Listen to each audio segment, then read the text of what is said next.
I titled today's talk, I Forgive, on purpose, because it is important that we personally take responsibility for our own stuff, right?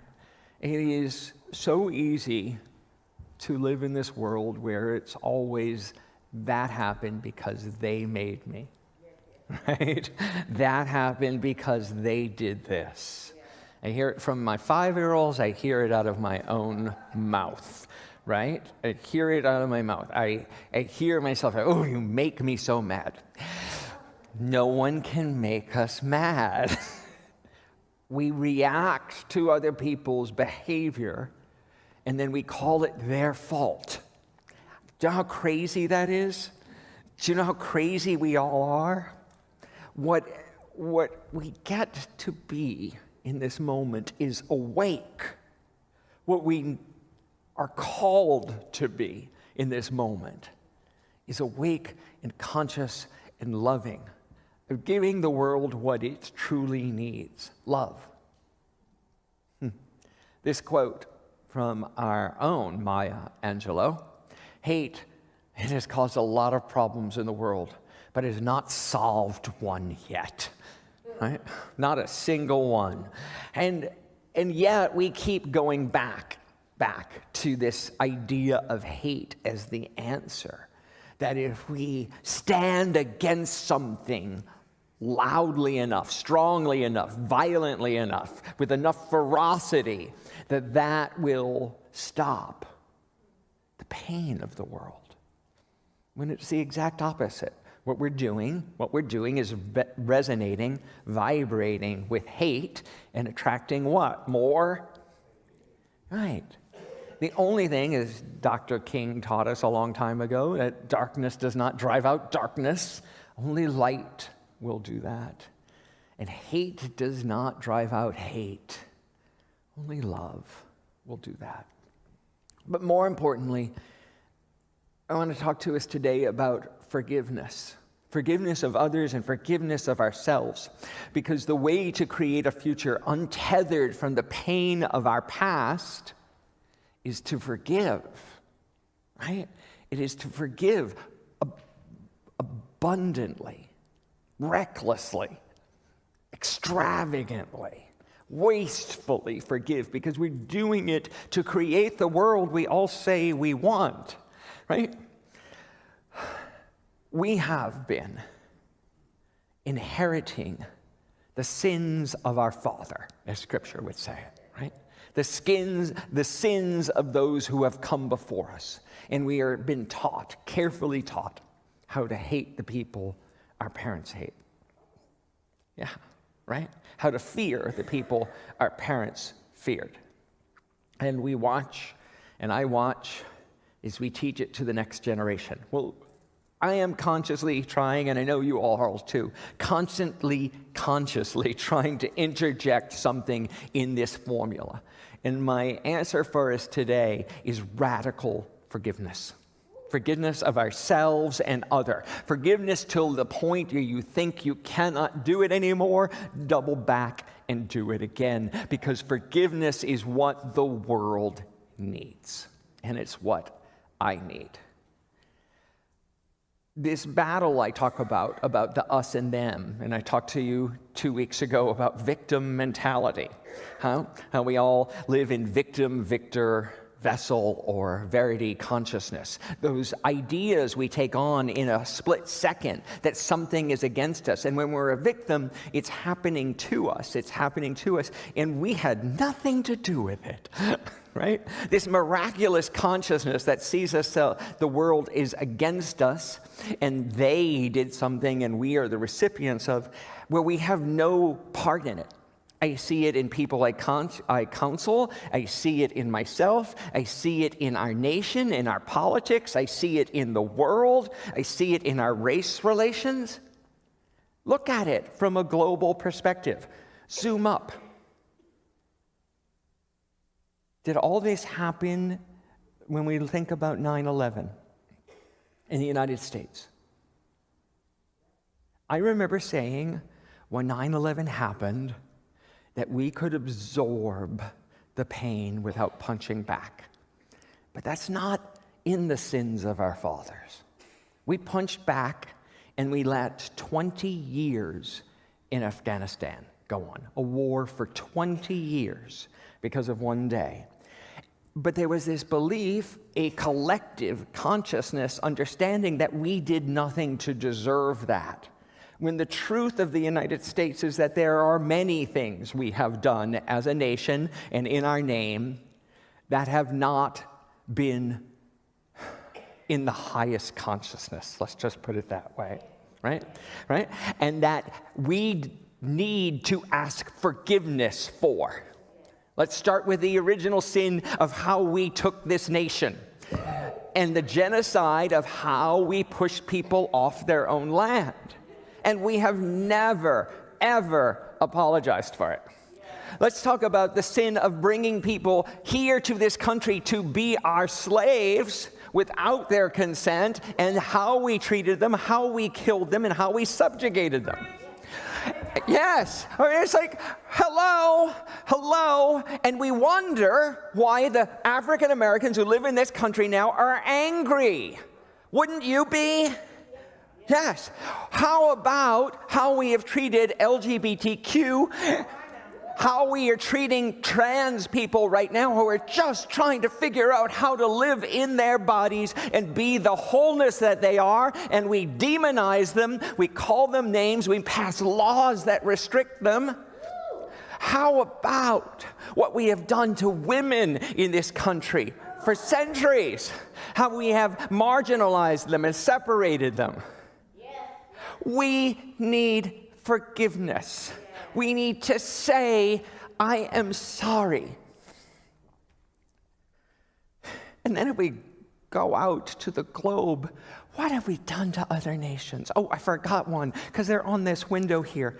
The Japanese Americans who lived in this city around here right now, there's a testimony on that window, go look at it, from one of their descendants who were ripped from their homes here and put in a camp because of their nationality and their heritage. This building that we're in right now was built by German immigrants who had services in German until 1946 in this building, right?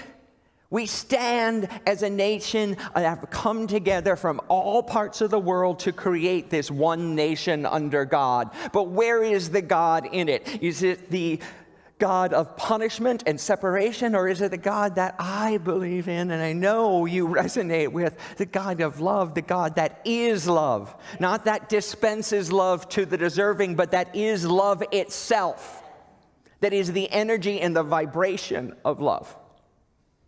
When we look at the United States and how we have punished other nations for not being us, the hypocrisy in it is astonishing.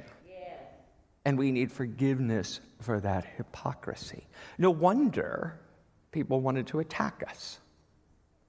Now, the conflict between Israel and the Arab nations has been going on for thousands of years. Some can say it started when the Israelites left Egypt and conquered the land of Palestine, the Holy Land. If you read the scriptures carefully, that land was not empty. They destroyed towns, villages, fortresses, and conquered it. Even one of the scriptures says it stopped, God stopped the sun in the sky so they could slaughter more. So here we are today, and those innocent people who got killed this week, thousands of people who got killed this week, because no one has owned that we need to ask for forgiveness. We all need to ask for forgiveness for the sins of our fathers and for the sins we have inherited and taken on. I was going to give a very different forgiveness talk this week, but this was what was on my schedule, and this is what the world has decided to surface. the underlying hostility that we don't speak about, that we push under the rug, push away, and pretend it's not there. The truth is, the radical truth is, that we are all living in this enormous pain body, an Eckhart Tolle phrase, that we have inherited all this pain from this dysfunctional world, and we don't have great ways to dissipate it. We don't really listen to each other. We hear, but do we take the time to really listen to the pain?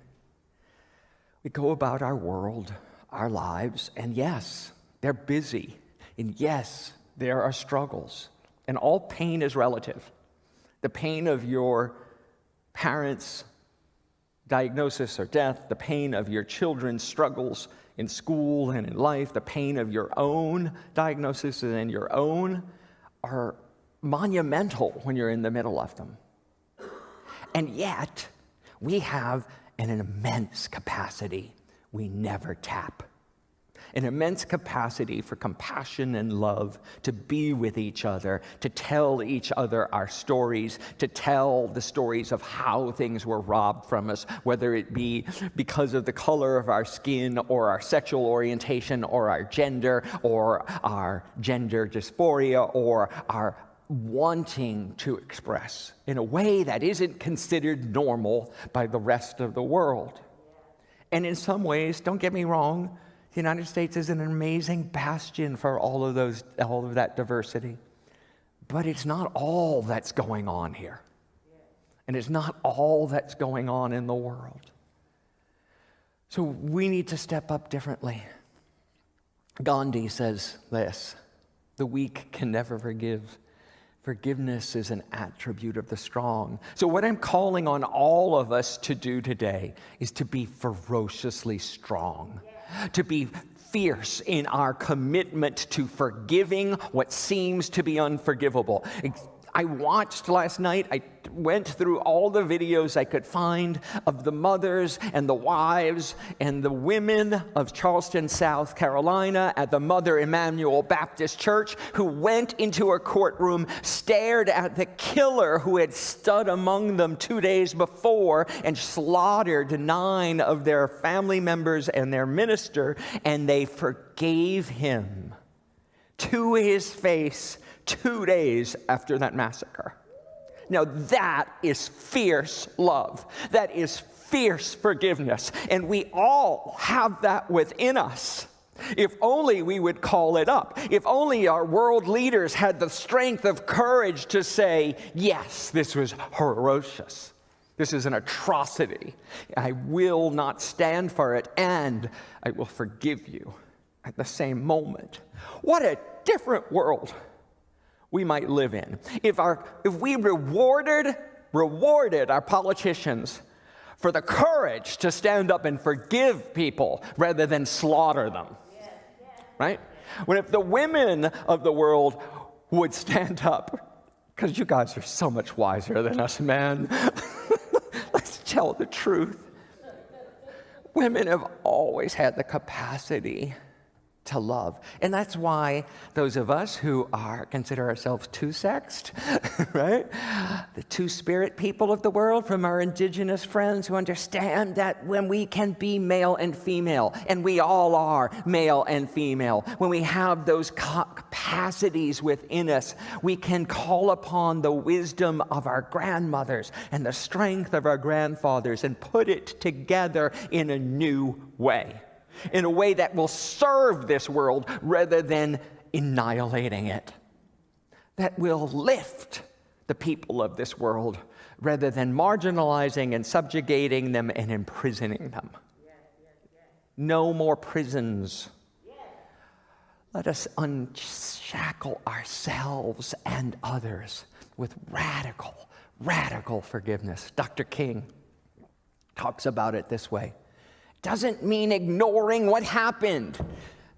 In South Africa, In South Africa, they did truth and reconciliation commissions so that what happened could be spoken about, the stories could be told, the name, the pain could be expressed, named. The pain could be named. There was the phrase I was looking for. And then with that forgiveness is a catalyst for creating the atmosphere necessary for a fresh start and a new beginning. Do we want a new beginning? A new heaven and a new earth right here and right now? Yes. Do we want a new beginning? Yes. A new heaven? Heaven is a state of consciousness, right? Heaven is not a place in the sky. Heaven is a state of consciousness where we know that there is nothing that separates us, that everything I do and everything I feel radiates out to all of us, and that we are all in this together. That consciousness that God is not up in the sky, God is in you. God is in each and every one of you, and the kingdom of heaven is among us. Between us, as we work, as we play, as we move, as we sing, as we fight for what's right, demand equality and justice, but do not put up for hatred and violence. That is what makes the world a difference. Reinhold Niebuhr, who wrote the Serenity Prayer, by the way, it's one of his most famous prayers, but he was the theologian, and he said this: forgiveness is the final form of love. We can love in many ways, many ways that are personal, that are global, that are intimate, and that are passionate. Forgiveness is our greatest form of love. So look at ourselves. I invite you to be courageous, to look inside yourself and know where you have the need to be forgiven. Know where you need to forgive yourself for your acts of omission or commission. To forgive those who have hurt us, for they knew not what they did. And to start anew, to use this forgiveness as a catalyst for a new life, a new world, a new heaven. I invite you to get comfortable. If you're willing to close your eyes and to let this music and this meditation take us there.